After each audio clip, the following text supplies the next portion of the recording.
Hey guys, sorry I'm late. I was I was watching the new Red Letter Media.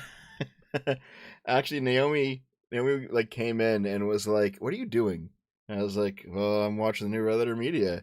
And she's like, "You know that you're 20 minutes late, right?" And I was like, "Oh." Womp womp. Here, hold on. You know what? Actually, here, give me a second. I'm gonna plug this in. I might lose microphone power for a moment.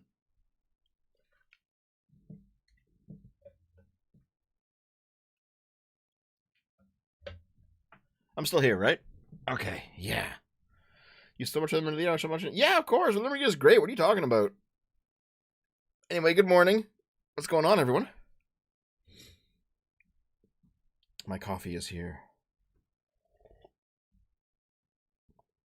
Oh, coffee's good.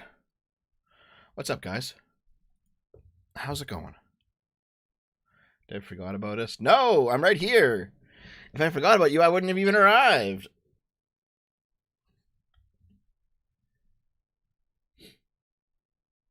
Got some chicory coffee. Nice, nice. So, what's everyone doing today? What are y'all up to?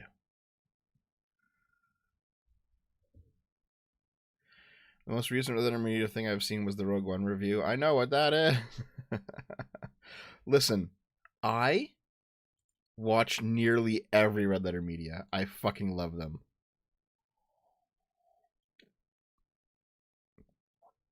So, Dev's back with cigarettes and milk. I did read some of the pre-show chat, and there was complaints, and those complaints, the people who gave those complaints will be tortured and executed. I gave my physics exam on the 20th of February. I'm worried whether I'll pass or not. Good luck, man. Good luck. Hope you're okay. No, you will not actually be executed. I'm joking around. Um, I know, like, yeah, Titanium and Zonta were talking about, like, Dev doesn't show up. And you know what? Fair enough. I do know that I have to shore things up. And Titanium, you've been watching me for years. You know that I've had to shore things up for years now. But you know what? Things are slowly improving, right? Like, the past month, if you guys look back on the channel history, there's been, like, a lot of videos. There's been a lot of videos. There's been a lot of I've been hitting TikTok Tuesdays regularly. I haven't been doing a video every day, but I've been doing a video like 5 days a week. Um, there's been debate panels. There's been short videos. There's been long videos. Things have been okay. You know, like it's things are better than they were than I'd say a year ago, in my opinion. Alan Wake 2 and Dev. Oh god. Maybe Alan Wake 1. Maybe Alan Wake 1 first. Thanks for the $2 though. Thank you. But no, the videos have been happening. The debate panels have been happening. They've been doing okay. Um, yeah. The ship is slightly righting. The next thing that I have to get back on is in fact streaming regularly again. That's obviously the next thing I must do.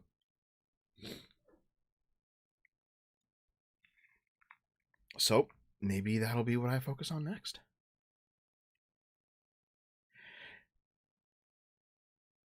Not much good ones though, and that out of context of Kirsch, I can't get behind. If you're still out here sucking Kirsch's cock, you're a retard. Simple as that.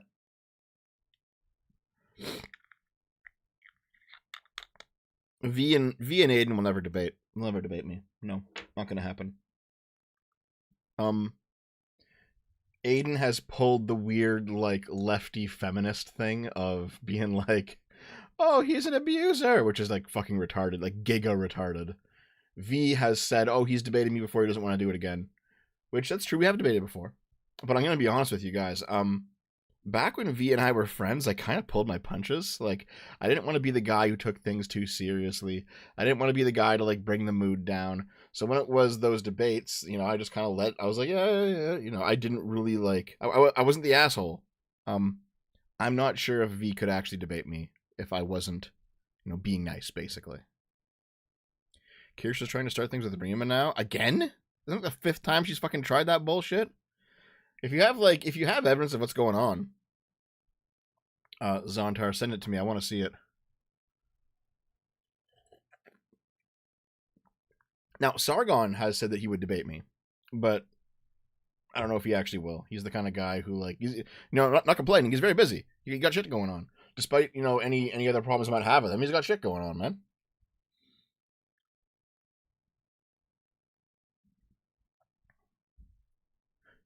You still haven't responded to Aiden's accusations? No, I haven't. But, like, I can, like, I haven't done the video responding. But, like, I can tell you what they are. Like, she basically accused me of being a part of the Kraut drama from years and years and years ago. I didn't even know Kraut back then. It's fucking retarded. $5 from Zontar. Last day of my 3-week vacation. I don't want to go back to work. Oh, well, didn't do much as I wanted to. I finished moving all my computers over to Linux. Linux? Go Windows 11.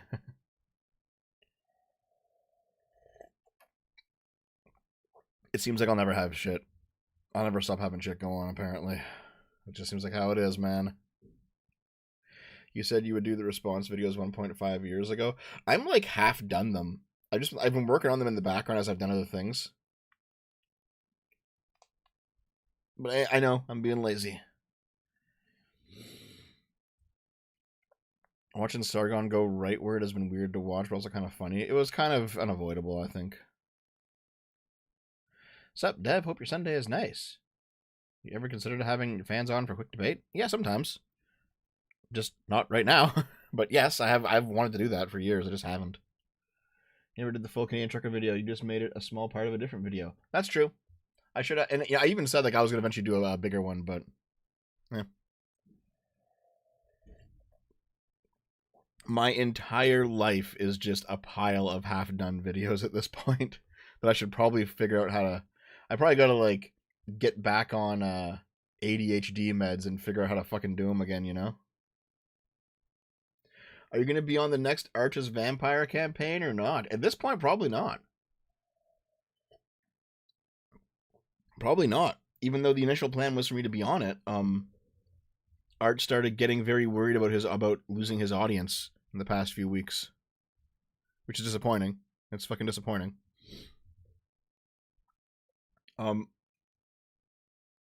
But also he said that like Dev, if you do your response videos and they actually manage to turn the narrative in your favor, then I'll have you on. And I was just like, one, that's a little bit lame, Arch. I'm not gonna lie. But also two, my response videos will not actually turn the narrative in my favor because people who hate me are like, especially in Kirsch's case, are just so much larger than me in terms of popularity at this point. That like my response videos will certainly help out people who like me, but it won't turn people who are predisposed against me. So like that just isn't realistic to believe. Did you hear about Phil Spencer and Xbox? I did. Doesn't he quit?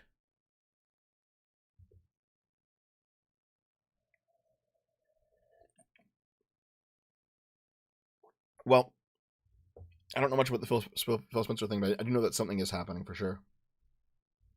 Ow. Ow. Kirsch is high-key insane. Why would you want to convince your audience to come back? I don't. No, the issue ultimately is that if you're talking about who can astroturf a narrative, Kirsch's audience is very capable of doing that, and they've proven themselves willing to do that as well in the past.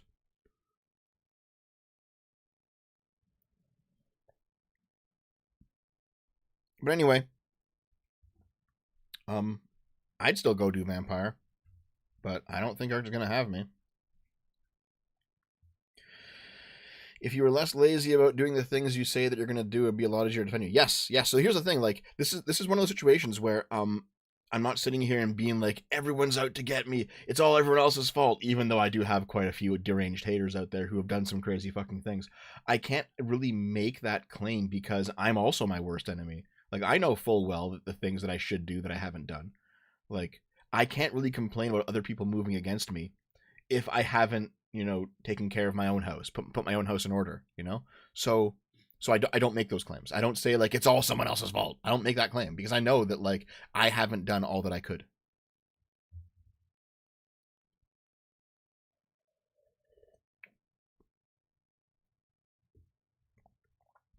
Oh, coffee's so good, man. But anyway, while I was watching Red Letter Media, I was finally cleaning the studio where I do the gaming streams because I haven't done them in I think a few weeks now. I've just a bunch of junk has been piling up, like stuff I've been ignoring. Like for example, I bought a new microphone arm for this microphone here, and like the trash for that's like in that room. And so while I've been watching Red Letter Media this morning, I've been doing some cleaning. So I do want to get back to that. You and Archer through? Not necessarily. Like, listen. I have my critique of Arch being a bit more audience captured than I think he should be. But that doesn't mean that I'm done with the man. Like, listen, when I ended up walking away from everyone else, it was because of their behavior. It was because they actually just treated me poorly. Okay? This is not violated that level yet.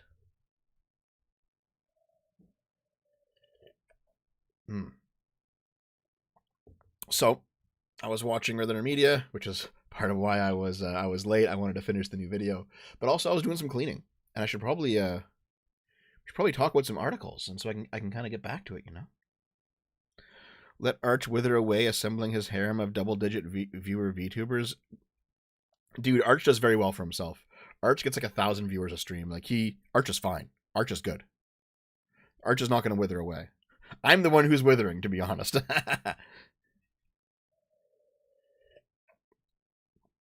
Now, Arch does in fact go after like the double-digit viewer VTubers. He does do that because it's very easy to be the guy who like, and I don't blame him because I've done this before too. Back when I had more clout, it feels very good to like go to a small creator and help kind of like give them an audience and like, hey, come on my show, and then you start seeing them grow. Like it's a good feeling, you feel like you're helping someone out. And I've done that a few times. Arch has done that many times, and so like I kind of understand why he does it.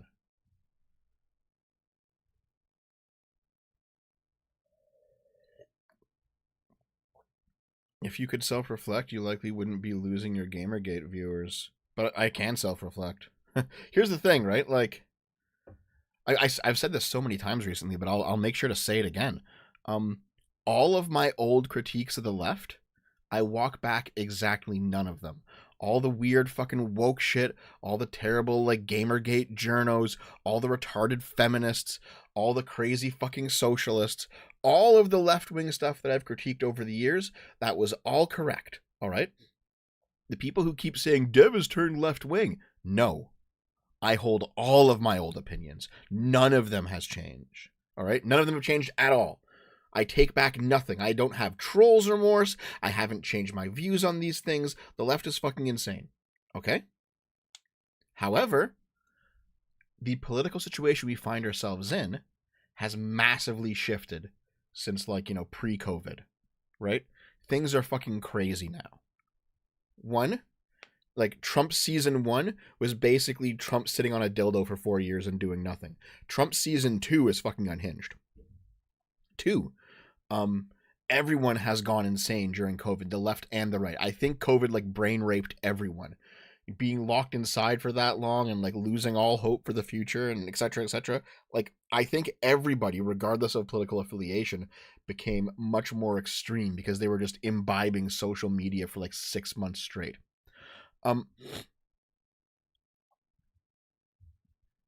And thankfully, the SJW takeover of the left back in the 2010s is not being repeated this time with the Democrats in the 2020s because I'm hanging out in like these Democrat circles. I'm watching the debates happen. And this time the liberals are significantly more cognizant of the fact that the socialists are not their friends. So the situation is in fact changing. And so when you say like, oh, Dev, you've changed. No, I haven't. I've always been a liberal. I've always been a liberal this entire time. All right. Like I have, whenever I made anti-left videos, it was for liberal reasons.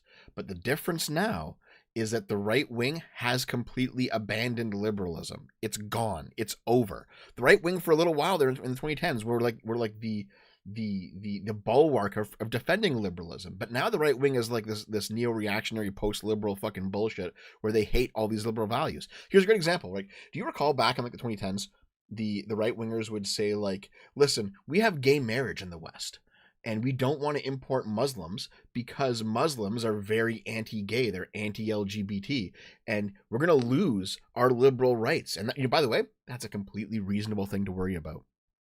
But guess what?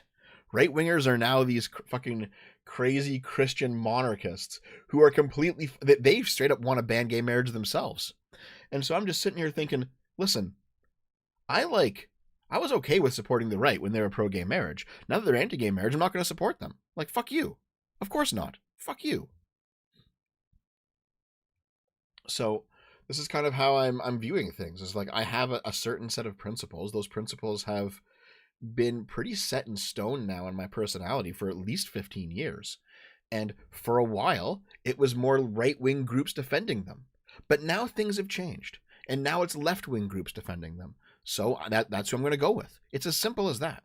Like if the situation shifts again and we find ourselves in another 10 years and now the left-wingers are like have gone crazy and the right-wingers are more sane again, you bet I'll be supporting the right.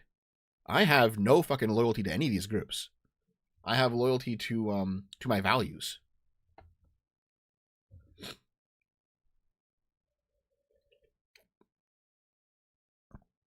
Those left-wing groups are still crazy. Yes, you guys keep saying that, but you guys keep saying nothing's changed. But like I've been in these groups for the past couple of years now, and I can see them changing real time. All right, I can see the libs giving meaningful pushback in a way that they did not in 2015. Like, listen, I remember 2015. I recall Sargon, who back then was a lib. He was like begging establishment Democrats to push back against the SJW nonsense, and they failed to do it. They failed to do it, okay? They're doing it now. I personally see the difference.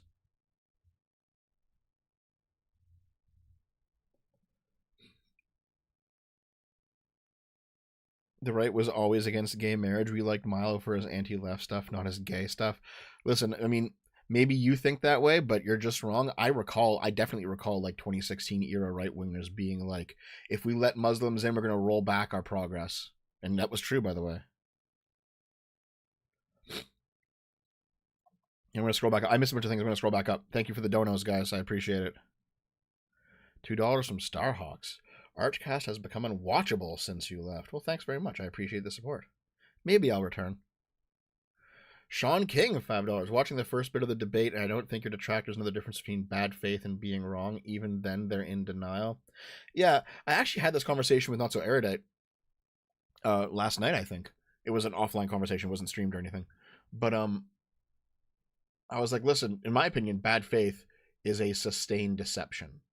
It's when it's not just being wrong, and it's not just lying as a knee-jerk reaction. It's when you know that you're wrong, you know that you do not believe what you are saying, and yet you say it consistently as a part of like a larger false narrative. So like somebody who catfishes is doing a bad faith action because they've built up this entire persona that they've been living in through like days, like hours and days and months and weeks. So like they've crafted this whole alternative universe that is completely false. That's what bad faith is. And that's why I think like a bad faith person is a bad person. $10 from Festiva. Thank you. I still have fucking, hold on. God damn it. I got sick 3 weeks ago. I got sick 3 fucking weeks ago. And I'm still like sniffling. Like I have fucking snot everywhere. Jesus Christ. Dude, fuck COVID. Holy shit.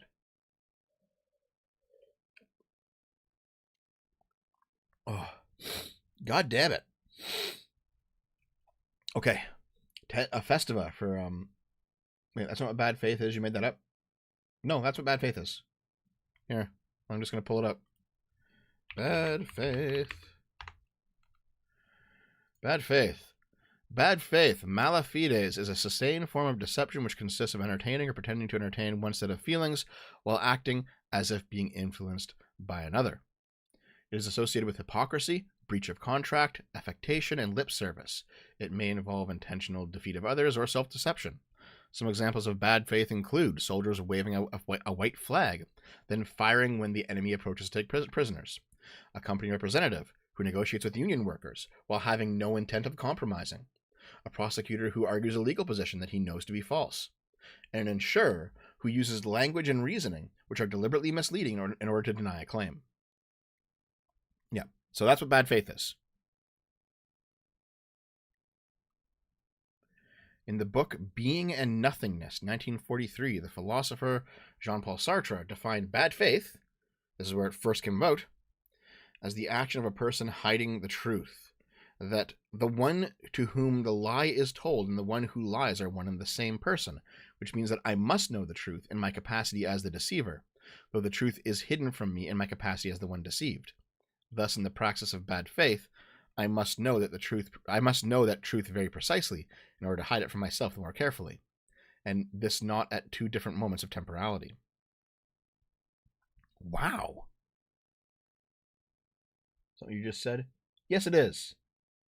I literally just fucking set in the K. Fuck you. Okay.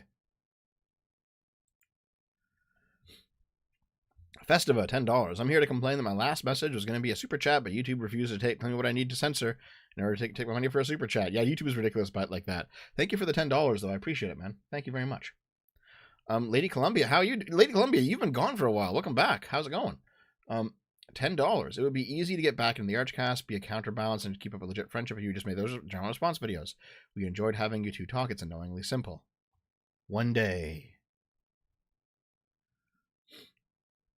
Okay, I'm gonna keep looking at the supers here real quick. Where are they? It's sad how the left broke Sargon. To be honest, thank you for the $2. To be honest, I think Trump's losing, like, it just turned the entire right wing into the raped. That's really what it was. You know the meme? Oh, it's the raped. You know that meme? Like, the entire right wing got like just fundamentally psychologically broken when Trump was handed an L in 2020. That's why they spun off into their own reality, and they still exist in that alternate reality this entire time. For the past 6 fucking years, they've lived there.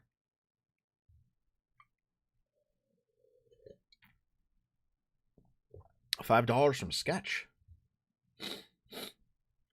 If nothing has really changed in the 10 plus years, the anti-woke / illiberal right crowd must really be bad at advocating for their beliefs to be public. It's kind of funny because, like, you know, you have like deranged left-wingers who are like, Trump is a fascist. Trump is a fascist. Trump isn't competent enough to be a fascist. All right? Because there's a lot of negative things to say about fascism, but the fascists, at least for a time, got things done. They had an ideology, they had a plan, they followed it. They actually managed to successfully subvert various institutions in Germany, in Italy. They were proper totalitarians, right? Trump's whole movement beneath him is like too incompetent to actually do any of that. They can't fucking do it. It's really funny because, like, and by the way, they are trying. Like, all of those indictments that they keep bringing up to, like, go after their political opponents, they keep failing at the grand jury stage, right? All these lawsuits that keep getting dismissed, all these people who keep leaving Trump's regime because it's fucking ridiculous the things they're trying to do. Like, these are all signs that like, Trump world is trying to do this stuff and just horribly failing at it. Like, Trump is not stupid enough, and Trump is too stupid, and he's too incompetent to actually be a fascist.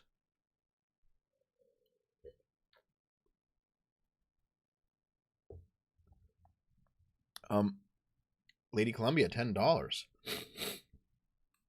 The destruction of the monoculture due to internet fracturing everything has ensured that no matter what faction of a culture arises, it will rarely, if ever, take control for long. Far more dynamic. That's a problem, though. Like, there's a concept in sociology that comes from Veblen. I've used Veblen in several of my videos. You guys should know who he is by now.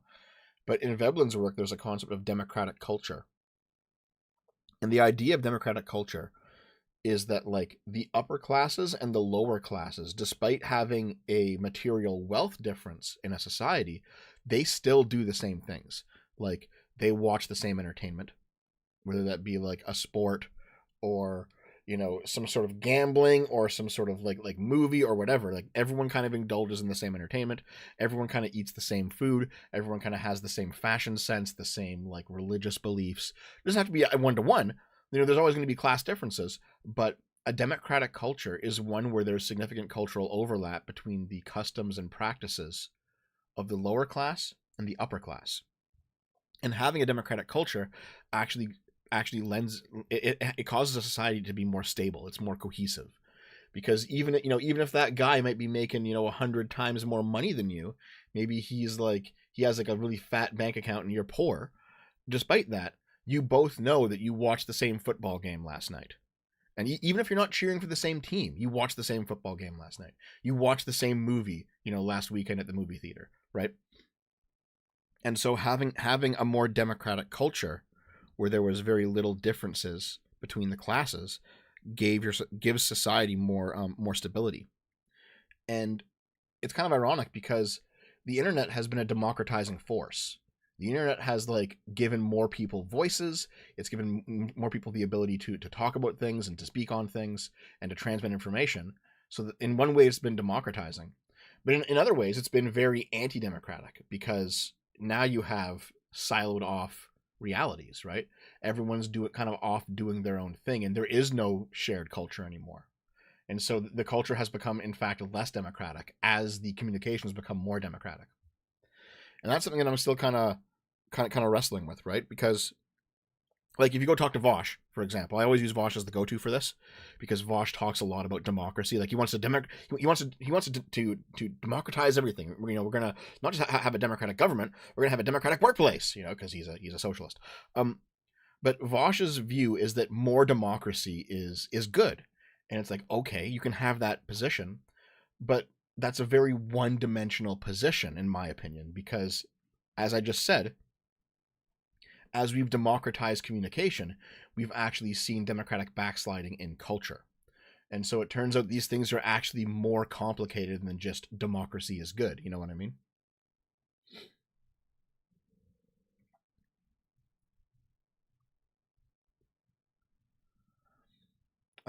$5. The difference between the right in the U.S. and here is that when they lost, they couldn't believe they actually lost. We just lost faith in democracy. I don't think Canada lost faith in democracy, dude.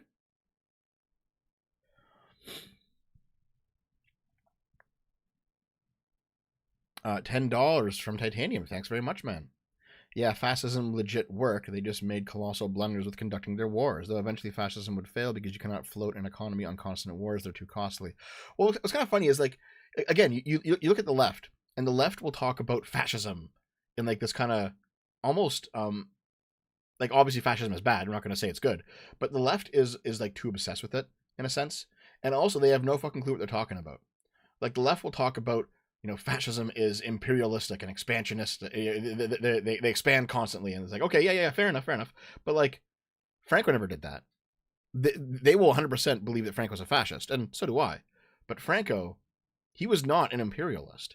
He did not like try to aggressively expand Spanish borders outward and like conquer the world the way that the Germans wanted to. Franco was an isolationist, right? There are several fascist regimes that were isolationist and not imperial. And so there's very clearly something different happening in these various regimes. And in fact, maybe that's why the Franco regime lasted for decades. It lasted for like what, 3 or 4 decades or something before it finally fell apart, because they didn't actually burn themselves out on just constant warfare.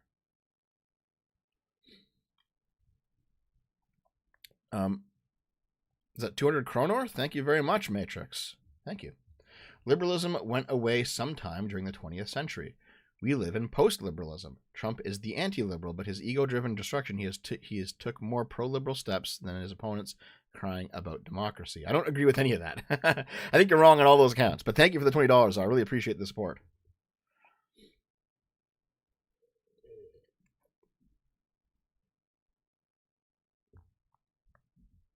Oh, okay, hold on. I'm nearly done my coffee.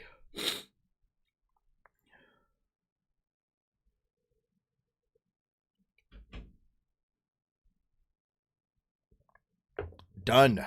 Coffee complete. And my nose is still running.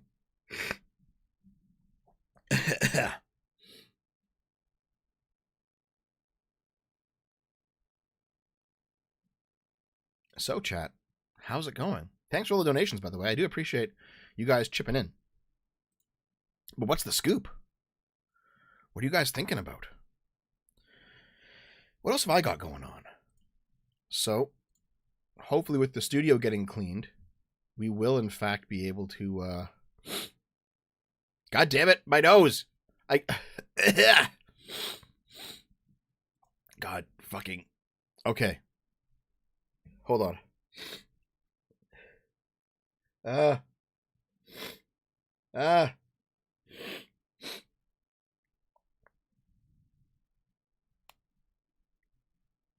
will you come to live gaming again? Oh, well, I was just mentioning that. Like, now that the studio cleaning is kind of underway, I do want to return to doing the gaming streams once I've completed that whole thing. Oh, what do I have coming down the pipe? I think I mentioned this last week, but you guys remember the Pathways drama from last month? There was that like cringe left-wing game made by the UK's Home Office with like Amelia, you know. I think that story's pretty much kind of run its course at this point. Like no one's posting Amelia edits anymore. It's kind of over. But I did a deep dive on it maybe 3 weeks ago, like right before I got sick. I did a deep dive on it, and then I got sick, and so I was like out of the game for like a week. And I've been going back and watching the creator, the guy who created the organization Shoutout UK. He's been doing panels and like interviews and stuff for the past 10 years. So when I was making that video, I know I talk about the drama, I talk about the game, you know. Then I wanted to like do a section of the video at the end where I did kind of what I did in the Skullgirls video, where I devoted the end section to just going over Mariel Cartwright's like various appearances over the years and how she's changed over time and what her ideas were, because there was some interesting stuff in there to kind of like lay out what kind of person she is and how is it that she came to this point where she ended up, you know, basically being an IP thief. I was like, you know what, I'm going to do the same with this guy, the guy who started Shoutout UK, because clearly he has a hand in Pathways. So I started watching his stuff over the past 10 years. And that took some time, by the way. It took a fair amount of time. I was watching and watching and watching, and it was like there's, you know, dozens of hours of this guy doing interviews. And unfortunately, I realized there's actually not nearly as much interesting stuff behind this guy the way there was with Mariel Cartwright. So I'm just like, oh, fuck, dude. I delayed this video by like an extra 2 weeks to watch all this content to try and find some like, you know, some spicy nuggets of information that no one else found in the story. And I found like nothing. You know, sometimes you go on a deep dive and like start digging things up and you don't find anything, you know. Sometimes you come up empty-handed. That's just how it is when you're doing deep dives. Sometimes there's just nothing to talk about. So I should probably at this point just put that video out because the story's already over. The video's like an hour long. My deep dive didn't go anywhere to try to get more meat on the bone there. So maybe it's time to just put the video out, you know? Maybe I'll do that next. Is Adam Friended going to become a groiper? No, I don't think so. What do you mean? Why would Adam become a groiper? Is Adam even white? Isn't like Adam some kind of like Asian mix, like white Asian mix?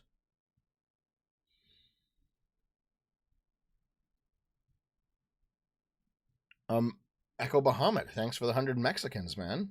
Hi, Dev. Hope you're doing well. By the way, have you heard of Stephen Woodford? He runs the channel Rationality Rules. He's been making videos related to the current situation in America. I've never heard of him, man, but I guess I'll have to go look him up and see if he's doing anything interesting. Rationality Rules. Okay, but thank you. I'll check into him. Grippers are brown. Yeah, fair enough. Fair enough. Goodman, thanks for the $5. Ever since you delved into limbo, I went back to the Family Guy song about him, and it's something.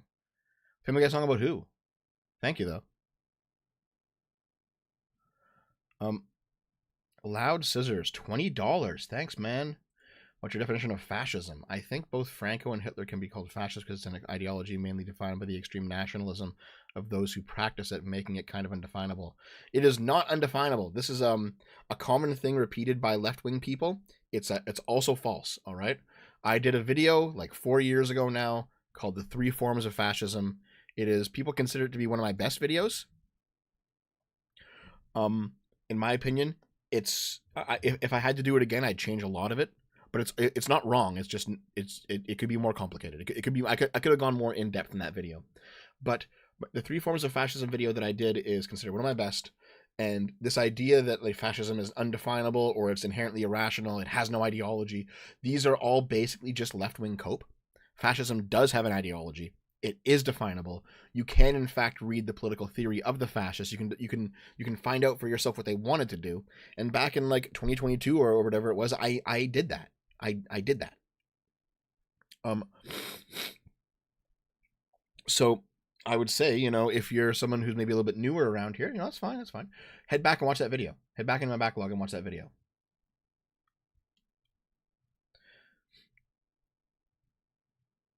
$2. Can you stop doing these stupid debates? No. Thank you, but no. Thanks, Titanium. Thank you very much, Titanium.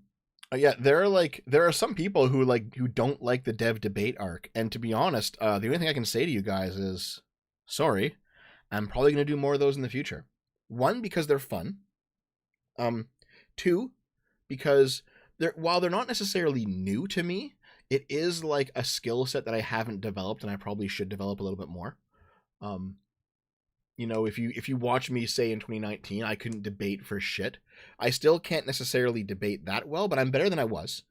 And 3, there's also just a lot of truth to the idea that if you have certain views, you should be able to defend them on some level. You shouldn't necessarily have to be able to pull out the same level of argument that you would in a video essay in a debate because it's off the cuff, but if your views cannot stand up to scrutiny just by even just basic good faith questioning of them, then something's very clearly wrong with your views. And that is the problem with a lot of video essayists. Like the bread tubers who are making video essays, they all had this problem. Their problem was that their ideas did not stand up to scrutiny, but that's why they made video essays and they didn't do debates. The right-wingers nowadays who are refusing to debate, they have the same problem. They are off in their own little bubble. They have a hug box, they have an echo chamber, their ideas do not stand up to scrutiny, and they don't want to be challenged. Hey, Dracus, what's up? What's going on, man?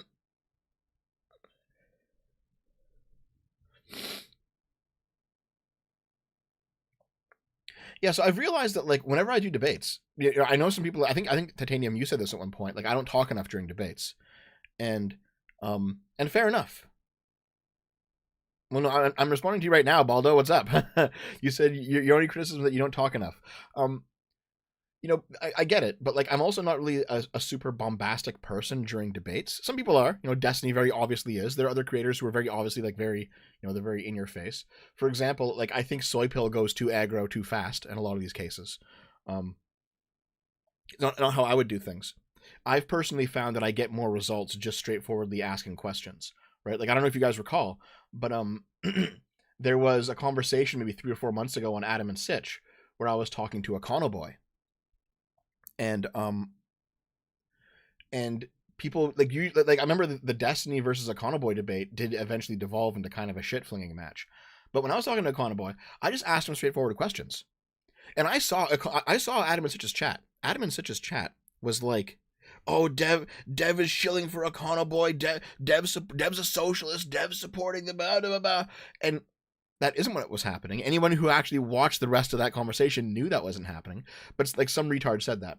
But others were like I would ask Econoboy a straightforward question, and then the retards in Adam and Sitch's chat would freak out because Dev's sweeping for the socialist. But then Econoboy would answer the question, and because I asked it in like a calm and polite and straightforward manner, Econoboy responded in also a calm, polite, straightforward manner.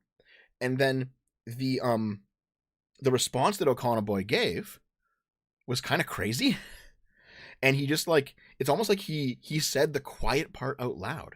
And then Adam and Sitch's chat were like, "Oh my God, he actually said it." Oh, so like, this is kind of how I approach these sort of things. Is that I don't go in looking for gotchas. I don't go in trying to trap people into certain things. I go in, I present evidence pretty clearly and calmly. I ask them, "What did you mean by that?" And then hopefully they hang themselves with their own words. And so far, that's actually worked out pretty well. So, like for example, in the HYUK debate I was on a few days ago, Destiny talked way more than me during that debate, right? Way more than me during that debate. However, the few times that I spoke, I think those were kill shots. And this isn't just me like, toot my own horn. I'm not just blowing myself up here, right? Like every time I opened my mouth during that debate, I was like, "Hey, you said this, so here's the proof of that." Or it'd be like, "Hey, what do you think of this?" Or, "Hey," like it was this sort of thing, right? Like there was one example he gave the Thomas Drake example. The other guy, was his name Steelborn or something? He gave the Thomas Drake example. And so he was talking like Thomas Drake, he did this, and like Obama persecuted him. And so I was just like, "Hey, that Thomas Drake was investigated. He committed the crime in 2002, and he was investigated by the FBI in 2007 under Bush, right?" And then there was like this 20-second pause where he was like, "Oh, I didn't know that." It's one of those things where like you don't need to be bombastic. You just have to know what's going on, right? And there was another moment in that debate as well that I think was a pretty good kill shot. What was it? Oh yeah, he asked about the disinformation governance board, and I said, do you know what the disinformation board actually did? And he immediately backtracked. He was like, "Oh yeah, they didn't actually censor anybody." And I was like, "Yeah, I know this, and you know this." Like, so, and I didn't need to be bombastic to get those dunks, right? I simply needed to have the information and ask him straightforwardly, "Do you know X?" And then usually people tend to hang themselves with their own replies. And that's kind of how I approach debating. So I've heard people say that like Destiny and I are actually good debate partners because Destiny kind of brings the energy and he brings being very bombastic, while I bring facts. Not to say that Destiny isn't factual. He clearly knows his stuff on a lot of topics, but like he'll come in swinging. He'll be yelling. He'll be calling people retards. He'll be like he'll be getting them angry, and then I'll just be like, "Well, what about this?" And then like the facts kind of like undermine their view, and I guess Destiny kind of like puts them off kilter a bit. You know what I mean? I'm not into like the whole screaming and shouting thing. Not really. I do it on the gaming stream for fun, but like not in a debate, Do blood sports like a man. This is similar to how Leaflet debates. I watched Leaflet debate Niara, and actually like Leaflet did not do very well in that conversation. It was the same thing with Niara and Akko, right? Akko did not do very well in that conversation, And I don't like, regardless of my dislike of Akko, objectively speaking, like Niara is someone who is very slippery. Like they know how to like weasel around a little bit in a conversation. And I feel like neither Akko nor Leaflet, no offense to Leaflet, but neither of them were kind of equipped with dealing with, they were not equipped to deal with someone like Niara who was a bit more slippery, you know what I mean?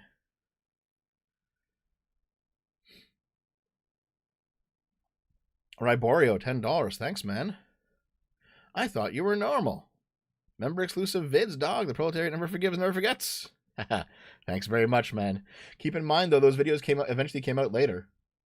Like I would like a situation where if I finish a video early, it's basically just members only until the release date. If I could get ahead on video production, I want to do that more often. Sean, thank you, man. After all of the controversy surrounding Destiny, why do you still associate with him? Genuine question. Well, one, Destiny and I aren't friends. This is not like it was with the Sargon days, where like I was friends with Sargon for like 8 years or something. It's not the same kind of thing. I I don't hate Destiny or anything. Lots of people just fucking hate this guy. I don't hate him. I just don't know him. I don't know him that well. I've had maybe like a dozen conversations with him over the years. Like I don't know him that well. I like his content, but we're not pals. So it's not the same kind of association. Secondly, after having looked into a lot of the various complaints surrounding Destiny, I think a lot of them are overblown. Now, I could be wrong. Maybe someone will come out with new information. But like people keep saying like, Destiny's a pedophile. It's like, okay, shit, that's a pretty serious accusation. Is there proof of Destiny being a pedophile? Because if you produce the proof, it's like, oh, okay, well, I guess he is. But the proof never pans out. And this is what I mean, is that a lot of this is really just like false accusations. You know what I mean? So that's that. And also, I guess point 3 is that I don't necessarily care to do the whole, like, do you disavow thing? It's like, no, I don't. I don't do cancel culture. I don't like doing that shit. But thank you, Sean. Alaskan Knight, thanks for the 10 gifted. Really appreciate it, dude. Thank you very much for helping out. Thanks for pitching in, man. You're the best. And Titanium, thank you for the 5 gifted. Thank you very much, guys. You guys are very generous. Thank you. I really appreciate it. Jasso Havens, $5. Leaflet was really close a lot of the time, but she just kept making really bad art examples that didn't help her argument. Yeah.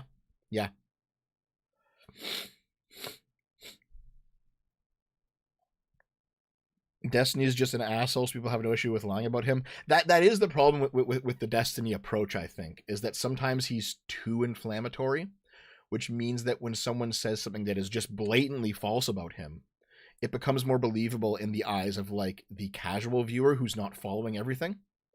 That is a weakness to his approach, yes.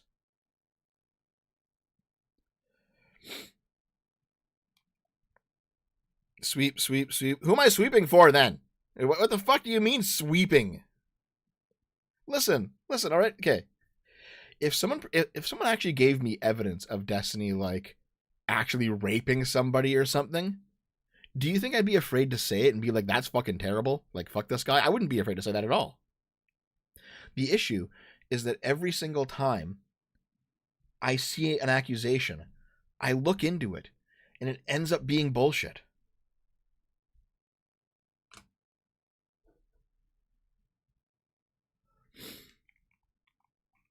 Hold on, let me get some lip balm. It's very dry here.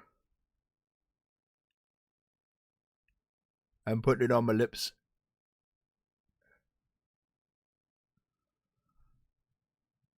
Oh. God damn it.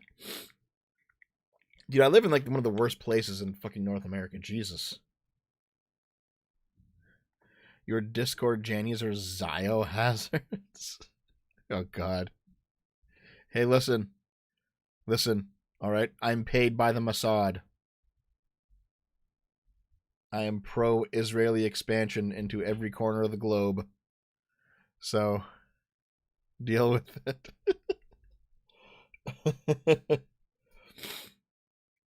Watching as I eat butter chicken. Dude, butter chicken's great. I've definitely had some butter chicken. I've made butter chicken in the past, and it's great.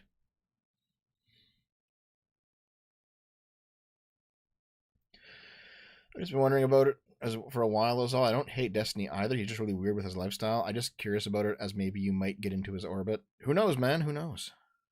Dev, pass around the Mossad dollars. I have bills to pay.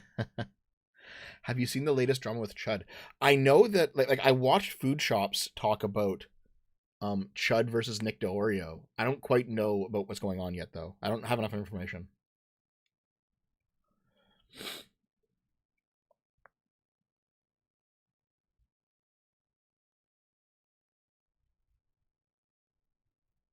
The mod team is composed of insane mods with weird kinks and hobbies. Yes. Yes, they are.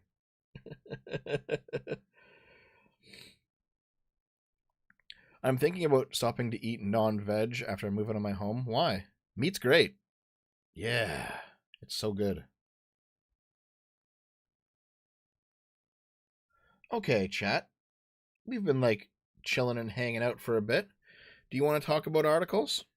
Is that what you want to do? I don't mind doing that. That could be fun. Destiny gets what he deserves for living the life he does. Okay, listen. The whole, like, promiscuous streamer life where you're getting with e-girls or whatever, it's not the life that I would lead. I think it's probably self-destructive long term, but you have the freedom to do it. And that's the important part, is it not? That's the important part, isn't it? That you have the freedom to do it. That's how I view it. Yo, Dev, I appreciate you being the calm voice whenever you're on a HYUK panel with debate panel with Destiny. Your calm demeanor makes him seem a little childish. Well, thank you very much, I guess. Thank you. Lawsuits, accusations, and HYUK allegations. Okay, so this is what I mean, right? Like, a lot of this stuff is just going to be blown up, like internet stories passed around like games of telephone, you know? Like, yeah, he has lawsuits against him. I've looked into the lawsuits. I've read the court documents. I've looked at the evidence. They seem to be mostly bullshit, okay? Accusations, again, seem to be mostly bullshit. HYUK allegations. From what I understand, Destiny has open relationships, which means that like when he was married, he would fuck other people, but also she would fuck other people. He wasn't like sitting in the Sneeko chair, you know, crying and masturbating while watching his wife get plowed by a giant black man or whatever. Like, as far as I understand, that wasn't their dynamic. Their dynamic was that they would both sleep around. So was she getting cucked too? Like, it, I don't know, man. Just remember, I said this back during my meme video. Things that go viral are not necessarily true. Truth and virality, truth and humor are not necessarily correlated, okay?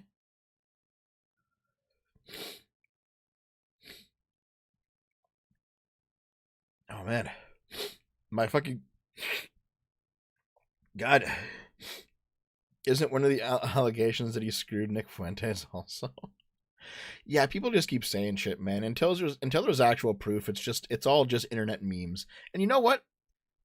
Memes are funny. I get the appeal to joking, but don't act like it's real, okay? Dracus, you're leaving? You fucking traitor. Truth and popularity are not the same. That's why popular things are bad based. Okay.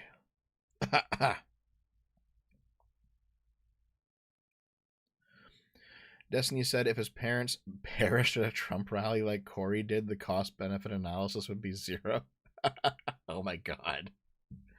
Like, that's pretty harsh. But I also don't begrudge people for not being close to their parents. I'm not close to my parents.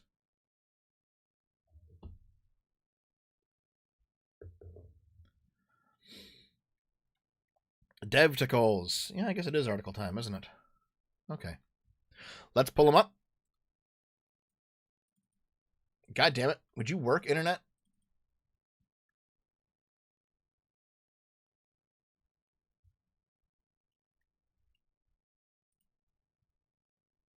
What do we got today?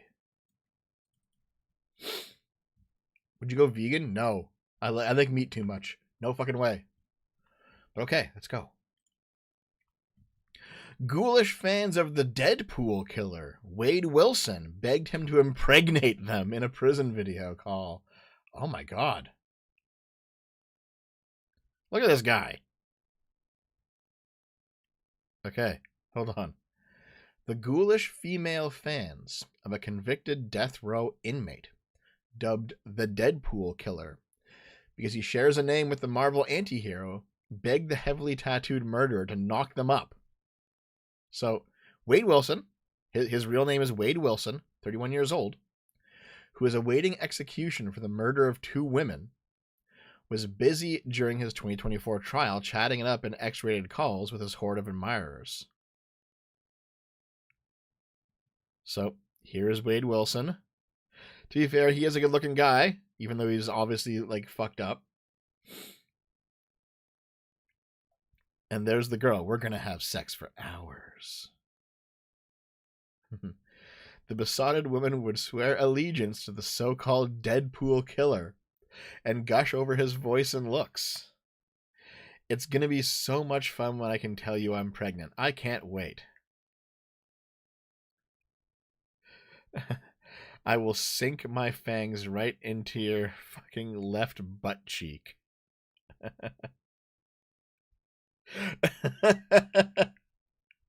True crime fans. Oh my god. Okay. Any women in the chat who are willing to fucking answer for this bullshit?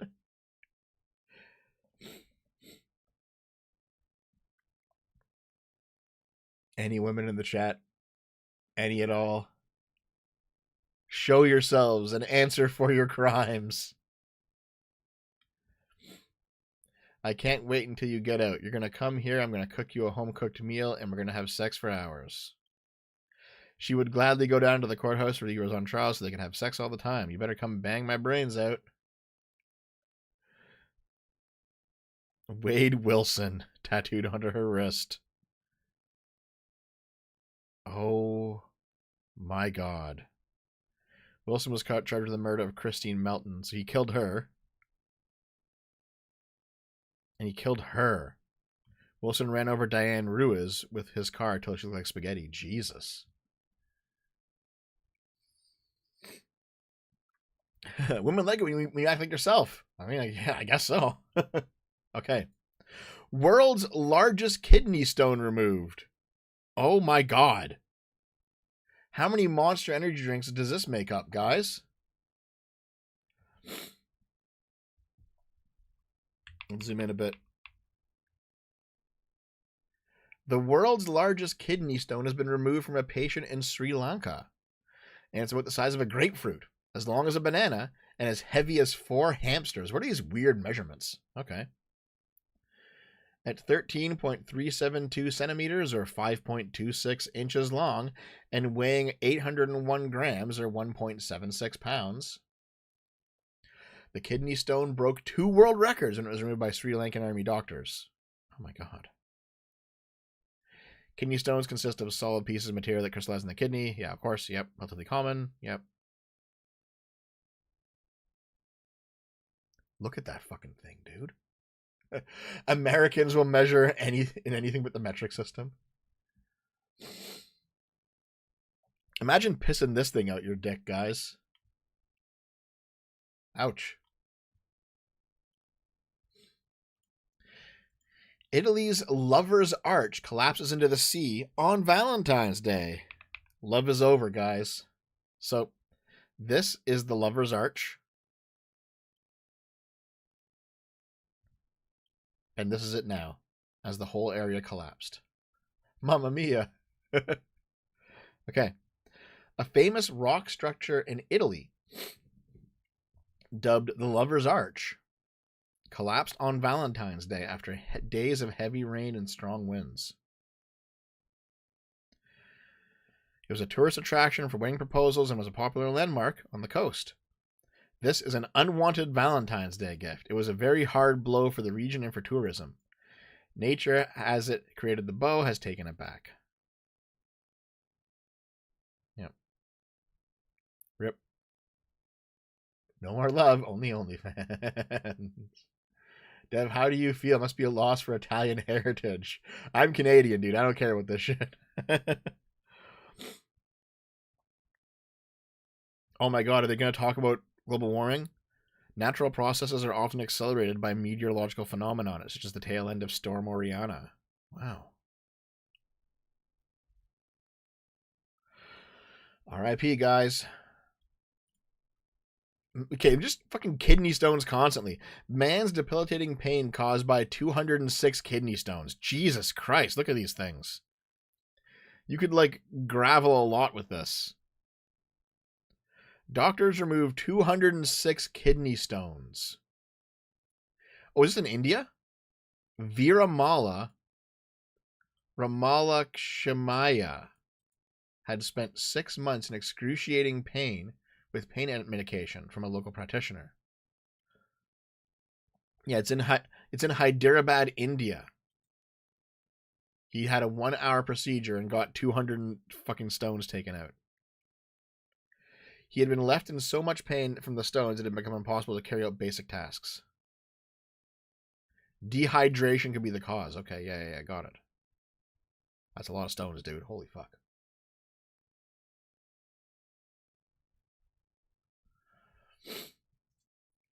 That's a Hyderabad time. Okay. No thanks. Another Ukrainian woman has been killed in North Carolina, and MAGA doesn't care. So, I've spoken a few times about that Ukrainian woman who was stabbed by the black guy, the black schizo guy on the subway, because right wingers have been talking about this event for like 6 months now. It was like briefly overshadowed by Charlie Kirk dying, but it still comes back every once in a while. But like, they're like, no, America's in a race war and black people just want to kill white people and they all have like a deep-seated genetic desire to kill whitey and we have to fucking wake up and understand, like, all this fucking crazy shit, right? However, now that it's happened again, the right wingers don't give a shit, because it's always about pushing a fucking narrative for them. Snardigan, thanks for the $5, man. Been a while. How are you? I just like the bad Trump stuff is doing, but won't one for an anti-white party under any circumstance. Good luck. Have fun next election. Hope you're doing okay, Snardigan. Hope you're doing okay, man. Okay, yeah. A Ukrainian refugee was killed in North Carolina this weekend. Katerina Tovmash, 21, and her partner Matthew Wade were shot dead inside their home in North Carolina on February 14th. That's Valentine's Day, isn't it? Rip.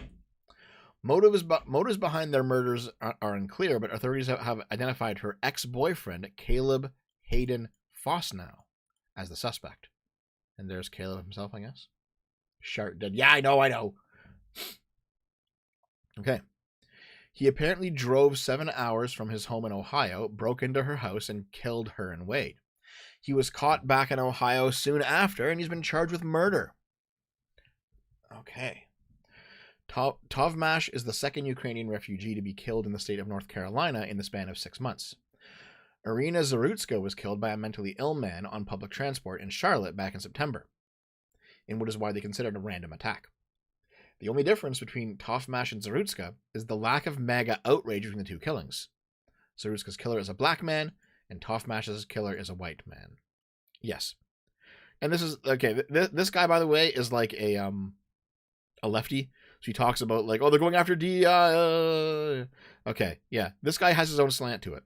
In this article. But this is still an important point, all right? Yeah. Left-wingers talking about race, they have some ulterior motives, for sure. Right-wingers talking about race, they definitely have some ulterior motives. Irina's killing was racially motivated. No, it wasn't. The guy was a schizo, all right? He had this long documented history of being off his fucking medication. That's what motivated it.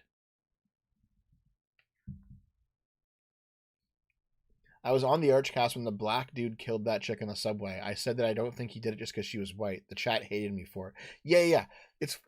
Yeah, I got that white girl. Completely mysterious. Listen to me.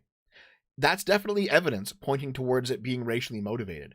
But the fact that he had a 10 years documented history of having schizophrenia, and also documented history of being off his medication, and also being arrested before for schizophrenic-like outbursts, that's stronger evidence in the other direction.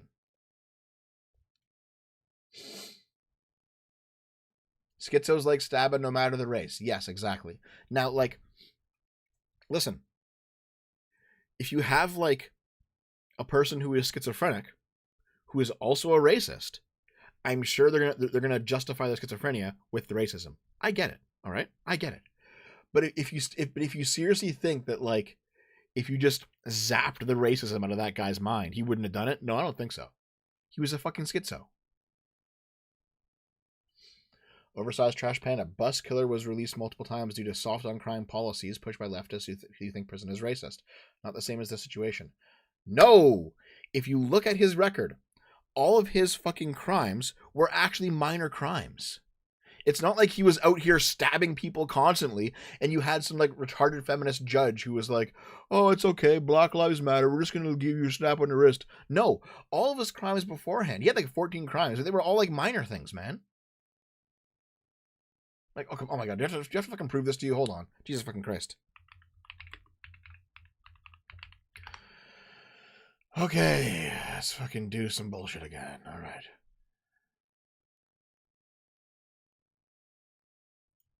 Okay, let's see. Let's check it out. Let's check it out. Zoom in. The suspect, DeCarlos Juan Brown Jr., has been arrested 14 times before the stabbing, with criminal charges dating back to 2007. On April 11th, 2014, he was convicted of breaking and entering. Like, hold on.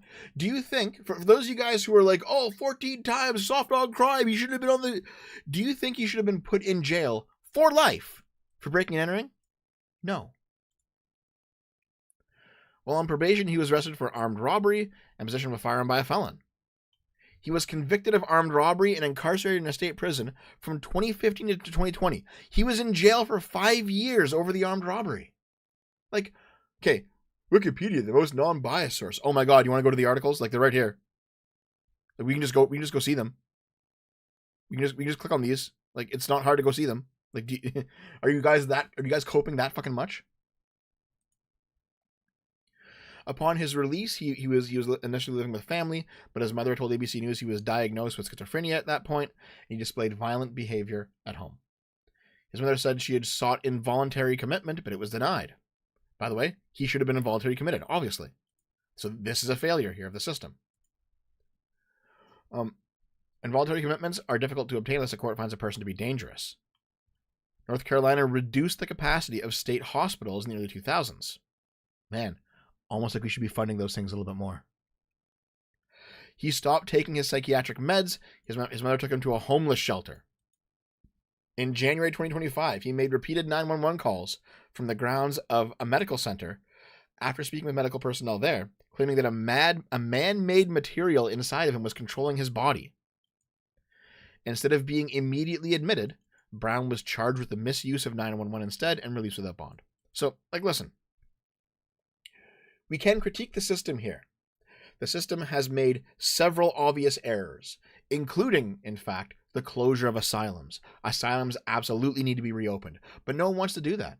No one wants to do that, man. Like, the left doesn't want to do it because it violates the rights of the differently abled or whatever the fuck, and the right doesn't want to do it because it costs money. Wait, how the fuck are you reading this and saying he should have been committed and not seeing that this shit is my point? No. Your point was soft on crime policies from leftists, not he should be committed in an asylum. Those are two separate points.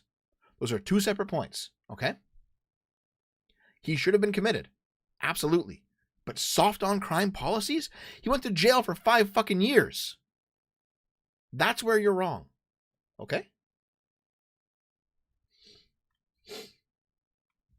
Like, what? Should he have gone to jail for 10 years over making like repeated 911 calls? No. Okay. Anyway, this is completely true, by the way. The reason the right wing got massively upset at the Irina Zarutska thing was because it fit their narrative of black race warriors wanting to exterminate the white race. That's why, you know what? Like, Pondering Politics lives in the city this happened in. Not this one, the other one, the Irina one. And I even asked him, like, hey, listen, what was going on? Like, what happened? He said, well, it was a regional news story for a few weeks, and the news cycle moved on, which, by the way, happens with every time there's like a random murder that doesn't go viral online. The only reason the story came back is because libs of TikTok posted about it fucking constantly.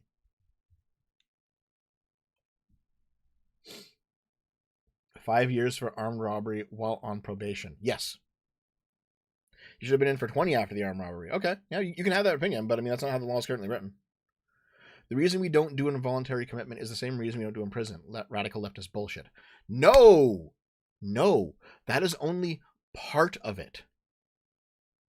Another part of it is right-wing bullshit. Because you know what? Right-wingers don't want to fund any of it. That costs money. Right-wingers don't like the idea of the government spending money on shit. Right-wingers are absolutely pro-cutting asylums. You know what right-wingers say? Okay, if you spend any time in right-wing spaces, they're like, don't take your meds, just muscle through it, you know? Listen to a life coach, dude, just giga chat it. It's like, okay, dude, you're fucking retarded. Don't go to therapy, it's all just cope, it's all just fucking programming.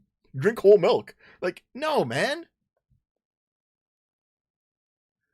Right-wingers absolutely play a huge part in why this whole thing fucking fell apart, all right?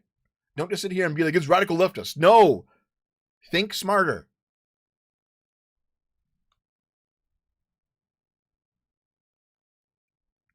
I better never hear Dev complain about straw manning again in my entire life. It's not straw manning. Absolutely. Absolutely. This is, oh my God, I can't fucking believe you guys. This is not a straw man. This is reality, all right? Right-wingers do not care to spend on asylums. That is just true. That is just fucking true.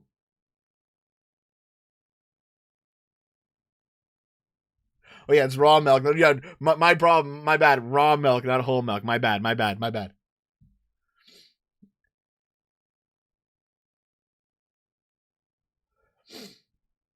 Isn't Trump literally saying we need to open asylums constantly? Is Trump doing it? Is Trump redirecting funding to do so? Otherwise, it's just bullshit.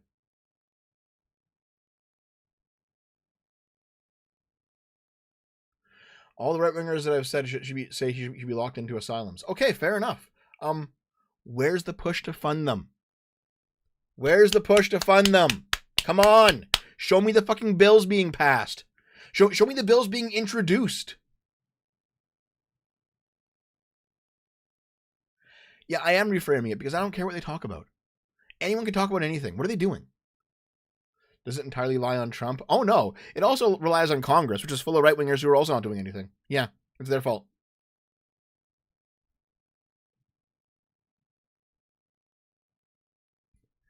Devin, I'm gonna be straight with you. I'm a lefty lib, and you've been full of grade A fucking bullshit lately. Then prove me wrong! Just prove me wrong, baby. Prove me wrong. Don't just sit there and say it. Prove me wrong. Here, let's move on. Let's go to the next story. Missouri firefighter steals wallet from a victim at a scene of a car crash that killed 4 people. Oh my God. Okay. A firefighter has admitted to stealing a victim's wallet after a car crash that killed 4 people. You mean 4 people? Pocketing the cash and then using his debit card. Arnold Britt, 40 years old, pled guilty to receiving stolen property and fraudulent use of the credit card on Monday. He asked Seven Robinson Laney, 18, this is him, the guy who was stolen from, one of the 4 injured in the crash, to give him his wallet for identification. He never returned it and instead stole the $674 in cash and $200 in gift cards and then racked up $120 of the charges on his debit card. What the fuck, dude? So, he was a football player. He became a firefighter. And then he stole this kid's fucking wallet and just spent all of his money. What a piece of shit. What a piece of shit, dude.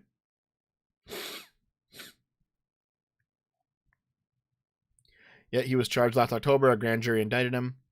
Police reviewed body cam and surveillance footage from the scene and 3 shops where Britt used the debit card.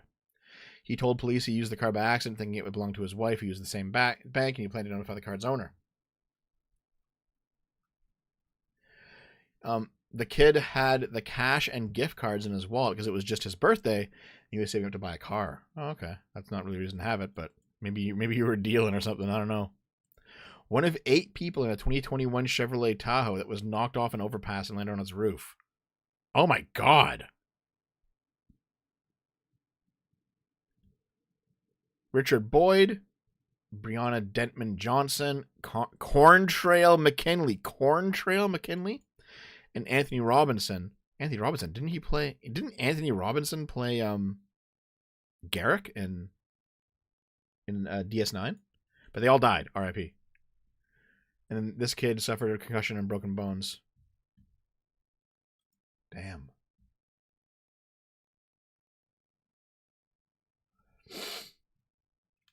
That sucks, man. RIP.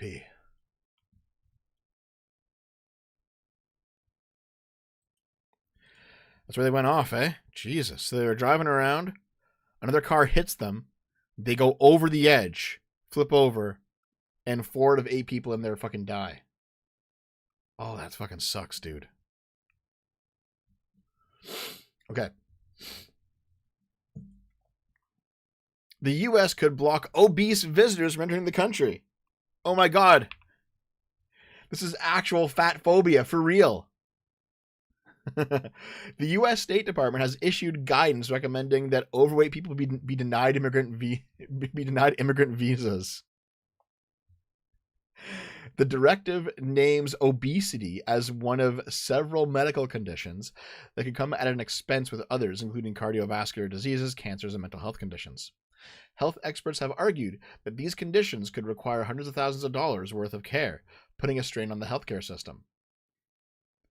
The Trump administration is putting the interests of the American people first. This includes enforcing policies that ensure our immigration system is not a burden on the American taxpayer. Wow. This is one of many moves the U.S. has made to make it more difficult to obtain work visas since Trump's return to the White House.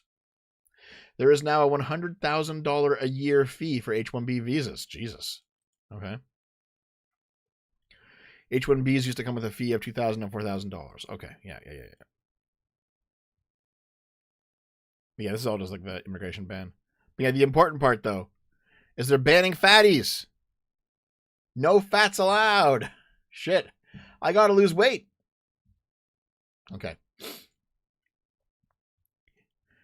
Instagram influencer jailed for trafficking and slavery.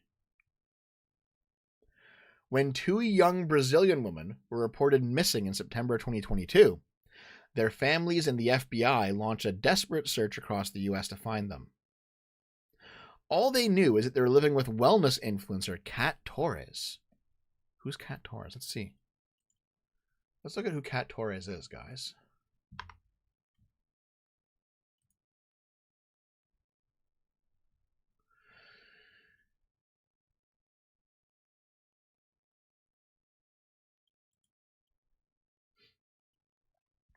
Let's see. Kat Torres, born in 1988. Grew up in Brazil, began competing in pageants, modeling, moved to the U.S., hung out with Leonardo DiCaprio. Oh my God.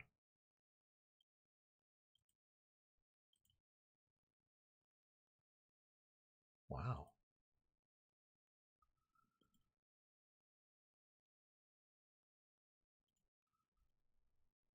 Yeah. This is from 2013. Is Leonardo DiCaprio dating model Kat Torres? So she started trafficking women?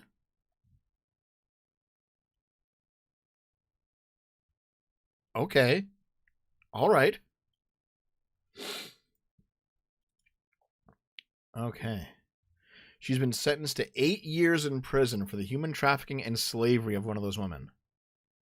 Oh my God.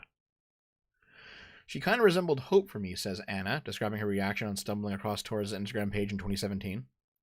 Anna was not one of the missing women targeted in the search, but she too was a victim of Torres' coercion and would be key to their rescue. She was attracted to Torres' trajectory from impoverished Brazilian favela to international catwalks. Oh my God. So, Anna moved to New York to work as Kat Torres' live-in assistant in 2019. $2 from Snardigan. Max for armed robbery in North Carolina is 17 years. He got 5. Okay. What's the point exactly? Like, you do realize they don't give the max every time for reasons, right? Okay.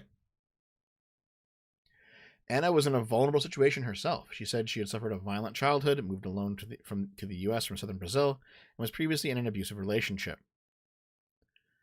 Kat Torres recently published her autobiography, in which she claimed she could make predictions as a result of her spiritual powers. Oh my God. She was on the cover of magazines. She was seen with famous people such as Leonardo DiCaprio. Everything I saw seemed credible. Okay, so Torres' ex-flatmate in New York told us that her Hollywood friends had introduced her to the hallucinogenic drug ayahuasca, and she was never the same again. That's when she started going off the deep end. She was working as a sugar baby, paid for romantic involvement with wealthy and powerful men who were also paying for the flat they shared together. Is the radical left in the room with us right now? Okay, listen, if you're a lefty, I understand, buddy. There is a radical left in America. It is crazy. They are bad, okay? Thank you for $5, but I'm a centrist for a reason. Okay. Torres' wellness website and subscription service promise customers love, money, and self-esteem that you always dreamed of. Self-help videos offered advice on relationships, wellness, business success, and spirituality, including hypnosis, meditation, and exercise programs. For next to $150, clients could unlock exclusive one-to-one video consultations with Torres, during which she would claim to solve any of their problems. Amanda, another client who lives in the Brazilian capital, says Kat made her feel special. All my doubts, my questions, my decisions, I always took them to her first, so we could make decisions together. But it appears the advice had a dark side. Anna, Amanda, and other former followers said they found themselves becoming increasingly psychologically isolated from friends and family and willing to do anything that Torres suggested. When Torres asked Anna in 2019 to move to New York to work as her live-in assistant, she agreed. She had been studying nutrition at university in Boston, but arranged to study online instead. And she says she accepted the offer to look after Torres' animals. Okay. So she got paid $2,000 a month to look after her animals, do her cooking, laundry, cleaning. When she arrived at Torres' apartment, though, she quickly realized it did not match the curated perfection projected on the influencer's Instagram. It was shocking because the house was really messy, really dirty, didn't smell good. Torres seemed unable to do even basic things without her, like taking a shower because she couldn't bear to be alone. She describes having to constantly be available for Torres, only being allowed to sleep for a few hours at a time on a sofa covered in cat urine. She says some days she would hide in the apartment building's gym, grabbing a few hours sleep rather than working out. Now I see that she was using me as a slave. She had satisfaction in it. She was never paid. I felt like I was stuck here. I don't have a way out. I was probably one of her first victims of human trafficking. She had given up her university accommodation back in Boston, so she had nowhere to return to, and no income to pay for alternative housing. After 3 months, Anna found a way to escape by moving in with a new boyfriend. Okay. Yep. Let's see here. Oh, man. When the families of 2 other young Brazilian women had reported them missing in September 2022, she had to act. By this point, I'll read the super chats after this, guys, okay? Thank you. I appreciate it. By this point, Torres' life had grown in scale. She was now married to a man called Zach, a 21-year-old she had met in California, and they were renting a 5-bedroom house in the suburbs of Austin, Texas. Torres targeted her most dedicated followers, trying to recruit them to come work for her. In return, she had promised to help them achieve their dreams. Wow. So, Desiree Freitas, a Brazilian woman living in Germany, and Brazilian Leticia Maia, the 2 women whose disappearance would go on to spark the FBI search, moved to live with Torres. Another Brazilian woman, who we're calling Sol, was also recruited. So, this is her house. Okay. At least 4 more women were almost persuaded to join Torres in the house that they had pulled out. Some of the women were too scared to appear in the BBC's film, afraid of receiving online abuse. We've been able to verify their accounts using court documents, text messages, bank statements, and Desiree's memoir about her experiences. Okay. Torres is accused of persuading Leticia, who was 14, to move to the U.S. for an au pair program and then drop out to live and work for her. Oh. So, what did these women end up doing? Torres pressured them into working at a local strip club, saying if she didn't comply, Desiree would have to repay all the money she had spent on her. Flights, accommodation, furniture for her room, even the witchcraft that she had performed. Desiree said that not only did she not have this money, she also believed at the time in the spiritual powers Torres claimed to have. So when Torres threatened to curse her for not following orders, she was terrified. She reluctantly began to work as a stripper. She would work 7 days a week. Oh my God. Just recruiting girls and fucking setting them off to the strip clubs. Holy shit. It was very difficult to get out of the situation because she holds all your money. Let's see. Sol says she realized she needed to somehow escape after overhearing a phone call in which Torres was telling another client she must work as a prostitute in Brazil as a punishment. Jesus. This is like the female Andrew Tate, guys. Holy shit. Timu Ghislaine Maxwell. Okay. $20 from Good Faith Gary. Thank you very much. Dev, why can't you just agree with our position that we need to craft laws to allow us to redact those that fatigue us? Every rightoid in the chat. Thank you, man, for the $20. Snart again, $5. Not saying they give the max every time. I'm saying this is some evidence for the soft on crime theory. Also, another one lost to IS. I don't know what HYUK is. I don't know what that is. But as for the soft on crime thing, you need more evidence, man. Like, maybe it's actually appropriate. You only got 5 years for that. You have to look at the court and see this. You can always find the court documents and read the ruling and say, oh, he was given 5 years rather than 10 for XYZ reason. Like, there's reasons for these things. It's not just like, oh, we need to allow black people to run around stabbing others. Like, no, need more evidence. Need more evidence. Okay. WTF 1A, executive order. Let's see, ending crime and disorder on America's streets. Here's the problem with executive orders, all right? Executive orders, frankly, don't mean much. Something that I've come to learn is that executive orders are like directing what the executive is focusing on, but it's not the same as passing a law. It's not the same as allocating funding from Congress, all right? Executive orders aren't nothing, but they mean a whole lot less than most people think they mean. But thank you for the money, guys. I appreciate it. But yeah, so I think this woman was basically trafficking and pimping these two women.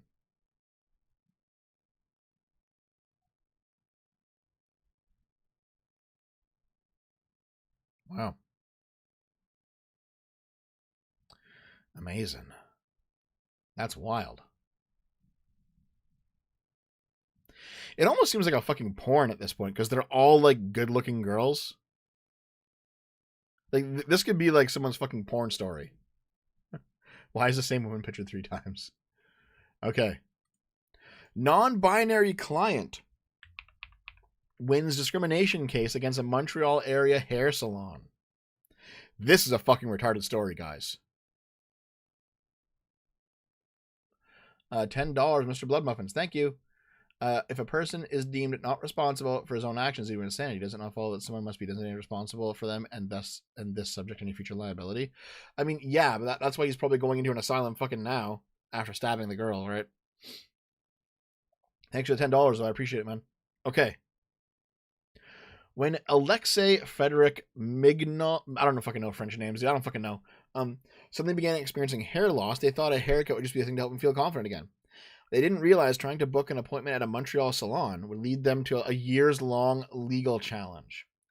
That chapter came to a close earlier this month when Quebec's Human Rights Tribunal ordered the Station 10 hair salon in Quebec to pay them $500 in damages, as it ruled they were the victim of discrimination. It all started in 2023 when they went to book an appointment for a haircut. Prices there are significantly cheaper when booking in advance, and the only way to do that is by filling out an online form. At the time, the form forced them to specify whether the service was for a man or a woman. Choose whichever is something that is said to a lot of non-binary people, but it's extremely tricky for us to do that. No, it's not. Choose whatever.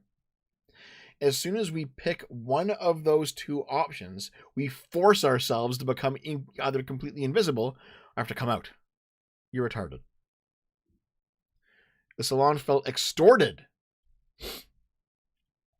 They decided to reach out to the salon, try to find a solution, but was told the only way to book an appointment was online and to choose one of the two gender options. Like, okay, yeah, the salon could have just had like a prefer not to say option. That's fine. But you know what? This is fucking stupid. This is not worth $500 fucking dollars. This is ridiculous.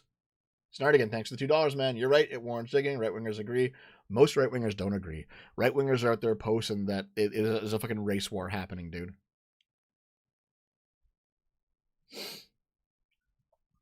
I super heart 20 and up, man. That's what's going on. Okay.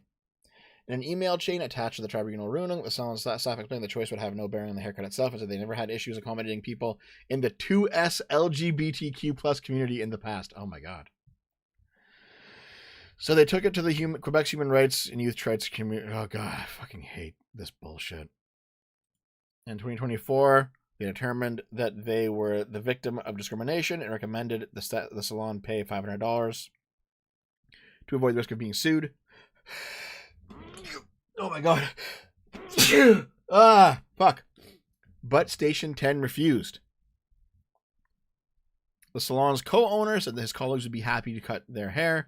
When they did more research among the plaintiff, they felt extorted because they've made complaints about other businesses in the past. Oh my god. They had wide recognition in 2023 when they went on a hunger strike to pressure the RAMQ, whatever that is, to add a non-binary gender option, an X, to the province's health insurance cards. God, they're fucking stupid. Yeah, they appealed. Okay, so listen. I do think this is probably extortion. This person's going around. This person's talking about how there's not enough non-binary shit in society, going after multiple organizations. This is extortion, in my opinion. This is fucking stupid. Okay? Like, yeah, you know what? There should definitely be an option online. Prefer not to say. Just click that. Okay, fair enough. But is this discrimination? Is this $500 worth of discrimination? No, it's not. It's just stupidity. And this person is probably like a fucking professional grievance artist or some bullshit. By the way, all the crazy things that you guys think the left in America does, they don't actually do.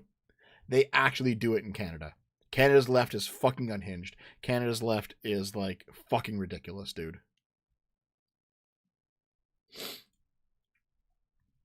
A wheelchair-bound maniac exits police station after jaw-dropping footage showed him dragging dead woman down the New York City street in a sleeping bag. What the fuck? Okay.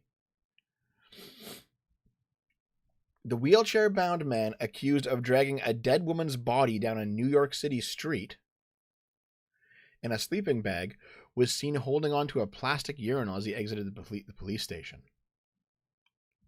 Oh, it's like that's how he pees if he has to? Okay. His name is Chad Irish. Okay. Chad Irish. Oh, thanks for the $5, WTF. Tennessee lawmakers passed bill to involuntarily commit some defendants, judges, incompetent for trial. I'm done wasting money at this point. It's not a waste, buddy. Keep sending it over. I'm going to extort you the same way that one Brazilian chick did. Thanks for the support, though, man. And listen, man, I agree with you. I'm happy if they're actually changing this thing, man. But like, change is slow coming. If you genuinely believe that I'm wrong, DM me all your sources on Discord and I'll look at it. Okay. Let's keep going though. So, Chad Irish, he was wheeled out of the 13th precinct in Manhattan to face murder charges in the death of Yasmin Williams, whose body was found dumped outside with the trash last week. The 31-year-old woman was shot dead before the was passed with things. Oh, well, then what the fuck do you want me to say? Okay, WTF, you can. I appreciate your support, but if all you want to do is be mad, you can just be mad. Okay, I'm also done. He now faces charges of murder in the second degree, criminal possession of a weapon, and loaded firearm in the second degree, as well as concealment of a human corpse. So, A man in a motorized wheelchair, believed to be Irish, was dragging along a sleeping bag on the street with her in it. Okay, do we have like the footage of that? There's a woman who died. R.I.P. Yeah, here it is. So, fucking Wheels here probably kills this chick with a gun. And is like, I gotta dispose the body. I gotta fucking dispose the body. I'll just drag it in the fucking sleeping bag. Okay, like, it's sad she's dead. This guy's a scumbag. But this image is kind of funny. Like, I'll just roll along down the street dragging her. What the fuck, dude? Okay. Where were we in this article? Okay. Down here. The New York police... It sounds like a Chappelle skit. Yes, it does. The New York police responded to a report of a suspicious package amid trash in front on the 27th Street and 3rd Avenue. Okay, yeah. They found Williams' corpse wrapped up in a sleeping bag, and the medical examiner later ruled she died from a gunshot wound to the head. Inside... Police later named Irish as a person of interest in the murder investigation, as she would sometimes stay at his house. It's unclear if their relationship was romantic in nature. Antoine Fraser, who grew up in the apartment complex where Irish lives, said he confronted Irish about the murder on Monday. I said, "What did you do with that young girl?" He said he didn't do nothing to that young girl. I just brought some laundry down that was stinking in my house. Drop it off. I told him, "You're a dead man. You shouldn't be around here." He said, "Next time you see me, you should be worried about me." And that's when he brandished a gun. Oh my god. This is fucking ridiculous, dude. "You killed my daughter," Williams' mom, Nicole, yelled as he was loaded into the van and the cracking near the bank's house of the vehicle. Looks like scum. Yeah. That's where she was. Fuck, dude. Like, this is sad, alright? Yeah, there's like dark humor with this image. But this is pretty fucking sad, though. This is sad. Sicko Long Island woman who got off to screams of babies gets 7 years for sharing taut rape porn. Oh my god. A deranged female child therapist. Oh my god. A deranged female child therapist was sentenced to 7 years in prison on Friday for sharing revolting baby rape videos online, where she also pretended to be a father who raped his own children. Taut is another word in English for child. Rena Hoberman was blasted by prosecutors as a vile predator who got off to the helpless screams of babies. Oh my god. 7 years, more soft on crime evidence. Fair enough. Fair enough.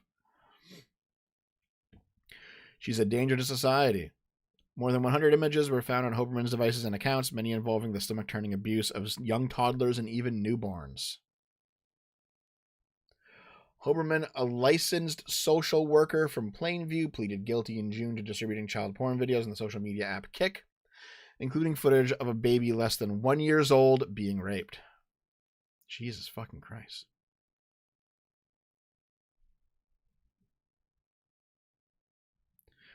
She entered the courtroom with a smile and waved to family members, but her smile dropped after Sabert handed down 7 years. Why are you walking and smiling? Are you an idiot? Her defense attorney said she was abandoned and sexually abused herself as a child, but didn't go into details. She later turned to drugs, including crack, to cope with the trauma, and she is now 16 months sober.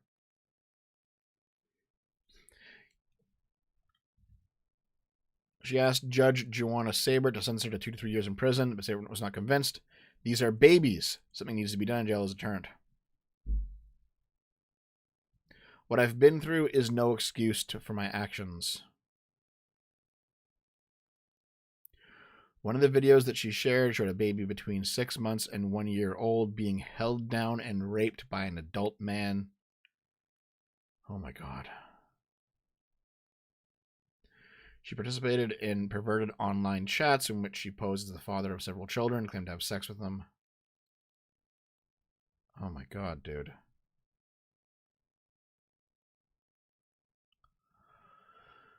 Oh. Wow.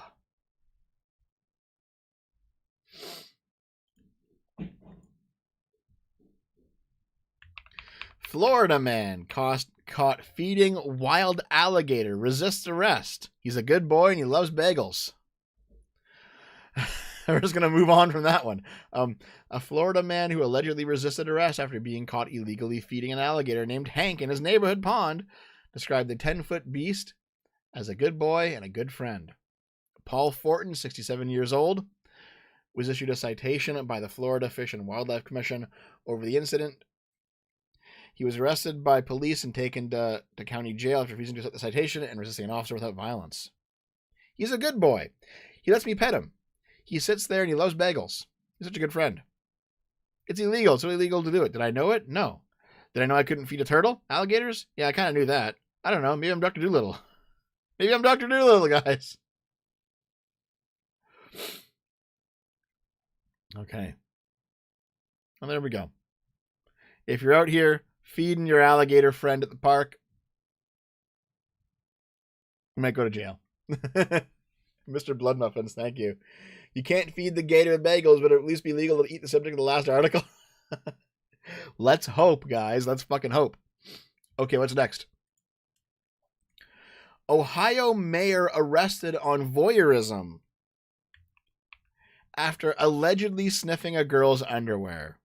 Oh my fucking God. Google Florida man birthday challenge. A friend of mine got Florida man sentenced to moral therapy after assaulting a despicable meme minion. That's insane, dude.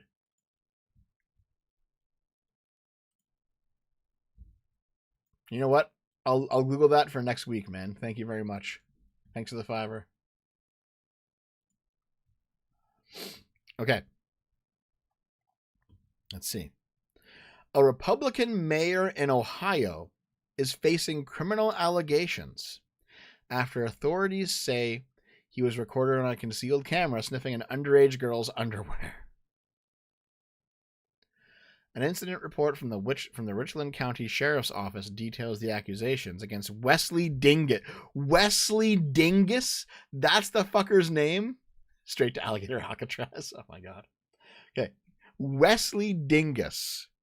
He's mayor of Butler. The claims came from a juvenile who was staying at his residence. According to the investigators, the teen had hidden a small camera in a bedroom in the home.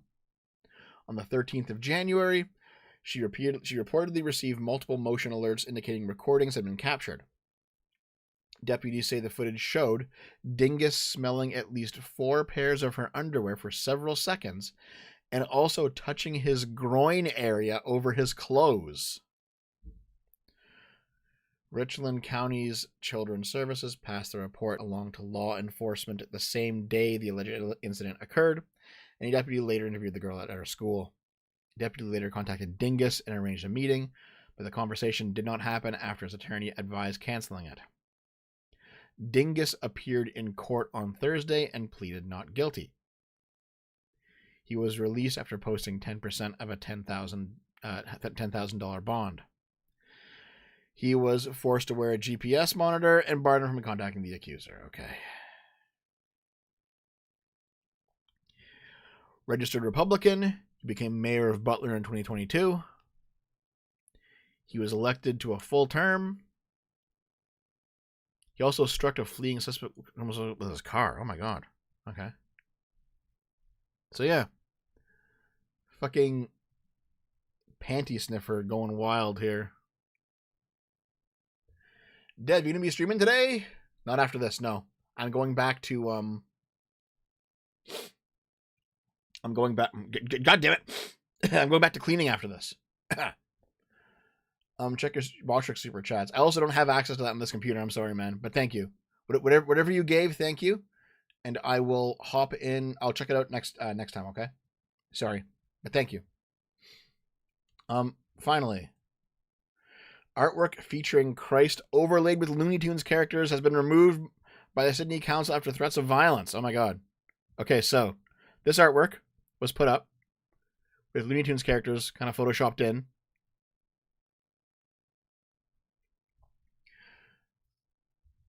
A Sydney council has removed a playful artwork of Jesus Christ overlaid with Looney Tunes characters after a torrent of online abuse. Sydney artist Phil James's work, Jesus Speaks to the Daughters of Jerusalem, was removed from the Blake Art Prize exhibition at the Casula Powerhouse Arts Center after fierce criticism was directed at the artist and gallery. Okay. A last-minute online protest claimed that the oil on lithograph work mocked the Christian religion, with some protesters threatening the museum and its staff with violence. That's fucking crazy. Listen, this is obviously sacrilegious, but you know what? That's free speech, baby. To threaten them with violence over this is fucking ridiculous. $20 Alaskan Night. Thank you very much, man. I really appreciate it. And I thought my former mayor screwing a journalist in the mayor's office was embarrassing. Thanks very much, man. They're learning from Islam. Yeah, it's bad. It's bad when Islam does it too. This is bad. This shit's bad. He received about 200 vile social media messages on Friday and Saturday, with the gallery receiving over 60 phone calls from protesters on Friday alone. I do like stirring a bit of a reaction with my work, but the novelty very quickly wore off on Friday. The level of vitriol and the sheer volume of it was actually frightening. I've been doing these sorts of works for around 15 years, and I've had one or two people upset something like this. It was vile and not at all Christian. Oh my God. Yeah, this is ridiculous. Going after fucking artists like this has always been ridiculous to me. I don't care if Christians feel fucking offended. I don't care if Muslims feel fucking offended. Fuck the Muslims, dude. Like, fuck the Christians. Fuck all of them. This is ridiculous. This is fucking ridiculous. This shit. This fucking nonsense. Stop going after artists for this nonsense. Okay. We've come to the end of all the articles for today. Let me just take them away here. I did talk with Adam and Sitch about going on Adam and Sitch tonight, but I don't know what we're talking about, man. What's the scoop?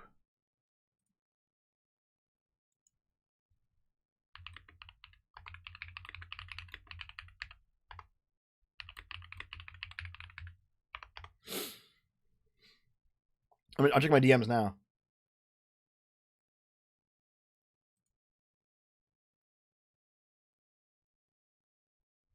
I'm checking my DMs now.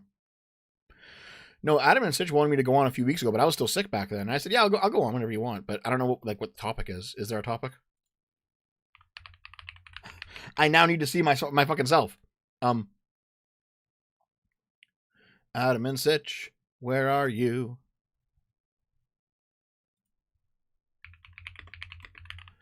Adam and Sitch, what are you do? Live. SFO joins. AOC flops. Leftist film critics blow. Phil DeFranco, Ben Shapiro, Peter Boghossian.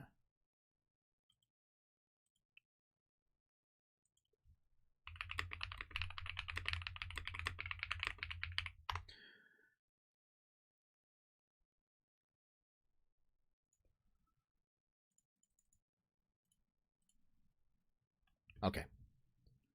It seems like it's not happening for another hour and change. Got.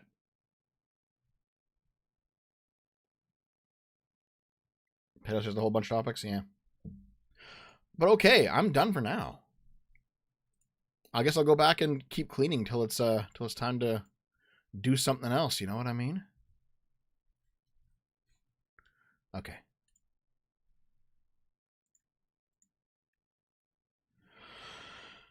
Oh, man. I guess I'll see you on Adam and Stitch in 2 hours or so. I'm going to go back to cleaning till then. I will check DMs later, guys. Thank you for everything you've sent me. I promise I'll get to it. I promise. Thank you for all the support. We're going to go off and raid Metal Commander because he's always a good boy. He's a great dude. And see you later, guys. Have a good one. Bye.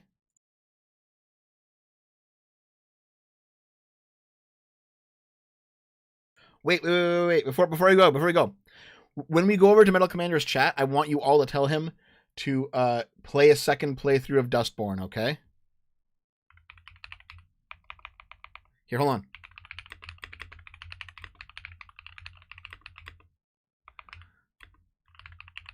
Here, I just posted it in the chat. Everyone, because he just finished his first playthrough. It'd be funny to troll him. Like, just hop over as soon as we raid out and ask him to do that. Okay, Metal do a second playthrough of Dustborn. We're just gonna troll a bit. We do a little trolling. Okay. Have fun, guys.